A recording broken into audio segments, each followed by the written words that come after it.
আসন্ন ২০২৬ ফুটবল বিশ্বকাপে Argentina, Spain নাকি ফ্রান্স, কে উঁচিয়ে ধরবে সোনালি ট্রফিটা? ফুটবল বিশ্বের এই সবচেয়ে বড় প্রশ্নের উত্তর খুঁজতে গিয়ে এবার ভবিষ্যৎবাণী করলেন ফরাসি ফুটবল কিংবদন্তি এবং সাবেক Real Madrid coach Zinedine Zidane. বিশ্বকাপের ঠিক আগ মুহূর্তে দেয়া এক সাক্ষাৎকারে জিদান তার স্পষ্ট মতামত জানিয়েছেন। আর মাত্র কয়েকদিন তারপরেই উত্তর আমেরিকার মাটিতে পর্দা উঠছে ফুটবলের মহাযজ্ঞ, greatest show on earth, FIFA world কাপের। বিশ্ব জুড়ে কোটি কোটি ভক্তের মনে একটাই প্রশ্ন, ডিফেন্ডিং চ্যাম্পিয়ন আর্জেন্টিনা কি পারবে তাদের মুকুটটা ধরে রাখতে, নাকি ইউরো মাতানো স্পেনের তরুণ তুর্কি কিংবা শক্তিশালী ফ্রান্সের ঘরে যাবে এই শিরোপা? এই ত্রিমুখী লড়াইয়ের সমীকরণে নিজের বিস্ফোরক ও চূড়ান্ত ভবিষ্যৎবাণী জানিয়েছে ফরাসি কিংবদন্তি জিনেদিন জিদান।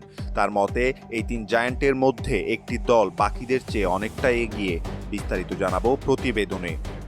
বিশ্বকাপের মঞ্চ মানে স্নায়ুর যুদ্ধ। এবারের আসরে ফুটবল পণ্ডিতদের আলোচনার কেন্দ্রে রয়েছে মূলত তিনটি দেশ, আর্জেন্টিনা, স্পেন এবং ফ্রান্স।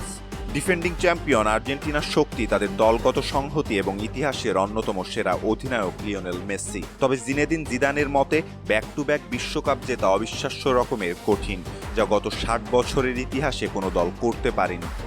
অন্যদিকে স্প্যানিশ আর্মাডরা লুই দে লা ফুয়েন্তের অধীনে খেলছে টিকি-টাকা এবং modern high pressing football. Goldman সাক্সের মতো বড় বড় অর্থনৈতিক ও গাণিতিক মডেলেও এবার স্পেনকে হট ফেভারিট মানছে। তবে স্পেনের এই অতি তারুণ্য কি বিশ্বকাপের নকআউট পর্বে চরম চাপ সামলাতে পারবে? এখানে সন্দেহ প্রকাশ করছে আবার অনেকে। তাহলে জিদানের বাজিটা আসলে কার ওপর? আপনার মনে হয়তো এই প্রশ্নটাই উঠছে। নিজের দেশ ফ্রান্সকে নিয়ে অবশ্য কোনো লুকোচুরি খেলেননি ১৯৯৮-এর বিশ্বকাপ জয়ী অধিনায়ক জিনেদিন জিদান। সাম্প্রতিক এক সাক্ষাৎকারে জিদান সরাসরি বলেন, ট্যাকটিক্যাল গভীরতা ও ফিজিক্যাল পাওয়ারের দিক থেকে ফ্রান্স এই মুহূর্তে বিশ্বের যে কোনো দলের চেয়ে এগিয়ে। জিদান মনে করেন, দিদিয়ের দেশমের দলের মূল শক্তি হলো তাদের অভিজ্ঞতার গভীরতা। কিলিয়ান এমবাপ্পের মতো বিশ্বসেরা স্ট্রাইকার এবং মাঝমাঠের দুর্দান্ত ভারসাম্য ফ্রান্সকে যে কোনো পরিস্থিতিতে ম্যাচ জেতাতে পারে। জিদানের স্পষ্ট কথা, আর্জেন্টিনা ও স্পেন দারুণ খেললেও টুর্নামেন্টের শেষ লগ্নে ফ্রান্সের ফিজিক্যালিটি ও গতিকে আটকানো বাকিদের জন্য অসম্ভব হয়ে দাঁড়াবে। জিদানের এই ভবিষ্যৎবাণীর পর ফুটবল বিশ্বে শুরু হয়েছে তুমুল আলোচনা। আর্জেন্টিনার সমর্থকরা মনে করিয়ে দিচ্ছেন ২০২২ সালের ফাইনালের কথা, যেখানে ফ্রান্সকে হারিয়েই শিরোপা জিতেছিল আলবিসেলেস্তারা। অন্যদিকে স্প্যানিশ ভক্তদের দাবি, তারুণ্যের শক্তিতেই এবার জিদানের ফ্রান্সকে স্তব্ধ করে দেবে স্পেন। তবে ফুটবল বোদ্ধারা মানছে, রিয়াল মাদ্রিদকে টানা ৩টি চ্যাম্পিয়ন লিগ জেতানো জিদানের ফুটবল মস্তিষ্ককে হালকাভাবে নেয়ার কোনো সুযোগ নেই।